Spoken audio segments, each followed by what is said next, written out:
Guys, JayzTwoCents here. I'm going to be doing a video today that's kind of long in the making.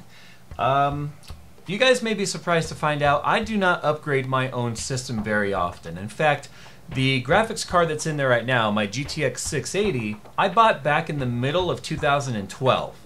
And you guys saw I did a video upgrade when I upgraded from AMD to Intel, and I reused the graphics card. Graphics cards, it's one of those things where I've told you guys before, always buy the best graphics card you can possibly afford, and maybe even wait a little bit longer to buy a better card than you can currently afford if you think you have to extend the life of your computer. If you're not looking at doing annual upgrades every time there's a generational refresh, you want to get the best card you can possibly afford so it'll last you longer. For instance, my GTX680 lasted me through the entire 600 series and now through probably half of the 700 series before picking up this GTX780. Now I know you guys are going to be asking me, Jay, why didn't you get the 780 Ti? Or Jay, why didn't you get the Titan? And I would say, why do you want me to shoot you by asking me a question like that with the Titan? But anyway, regarding the Ti, this graphics card actually came directly out of the system that my cameraman won at CES because he wanted to go SLI configuration.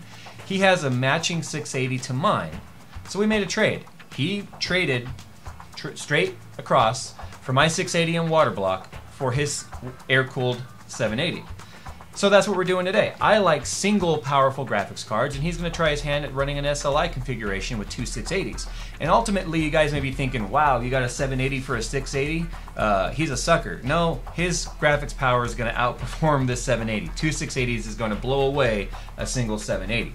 But because I game on a single 1080p monitor, and the rendering and the amount of CUDA cores in this is going to greatly increase what I do here on YouTube as well as my gaming experience. So why am I even making this video? This isn't news. This card came out in June. Why the hell not? This is what I do. I make videos for you guys. So I figured we'd go ahead and talk about the card. This is the EVGA GTX780 with their, which kind of surprises me, it's their own little proprietary blower style cooler. They didn't reuse on this exact model the metal cooler that comes from NVIDIA. So I don't even know if this lights up on the top. We're going to check it out. We're going to stick it in my test system here. We're going to do some benchmarks on it, see how the temperature is, how the software is for this, how well it overclocks, because you guys know I'm pretty notorious for having very good lottery luck when it comes to overclocking chips, GPU, CPU, etc.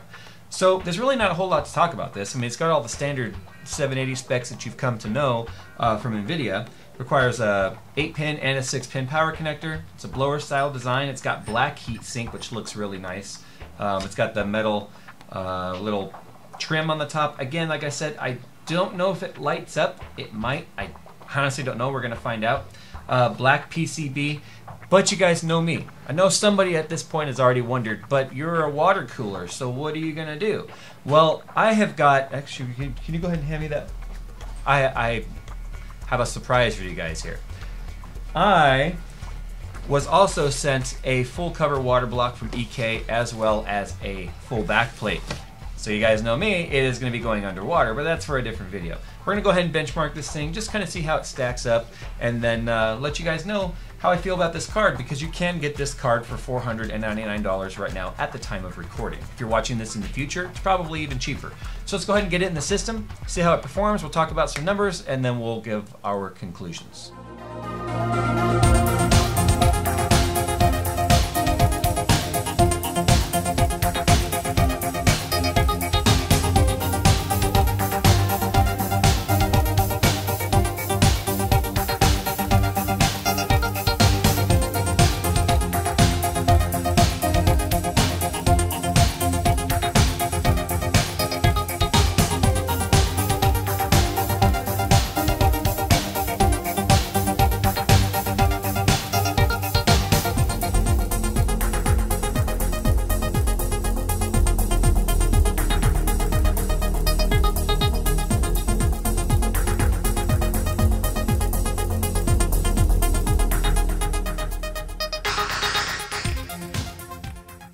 It is a beast.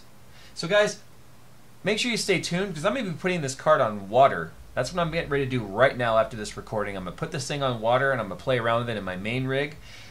That's a GTX 780 non-TI. The performance of this thing is so outstanding, I have a hard time recommending a $650 card when a $499 780 non-TI is performing this good. So unless you're doing ultra high resolutions like 1600p, I don't even recommend a 780 Ti. I recommend saving that $150 and putting it somewhere else. Honestly, I mean, I know I said get the best graphics card that you can for your money, but I think 780 to 780 Ti is a bit of a stretch when you're getting this kind of performance. I mean, unless you have the money to blow and you already have the rest of your components are just maxed out, it's really hard to recommend going with the Ti. So guys, it's been JayzTwoCents. Tell me what you think about this card. It performed a bit better than I thought it would. This was my first time really getting to get in-depth and hands-on with a 780, with the exception of the other build I did, but that was in a confined space and it was a little bit... I wasn't willing to push it like I am here because we tested this in this test bench here, so this test rig. So, guys, I hope you guys have enjoyed this video. I hope it makes you smarter buyers when it comes to graphics cards and it shows you what you can expect out of a vanilla 780. As always, I'll see you in my next video.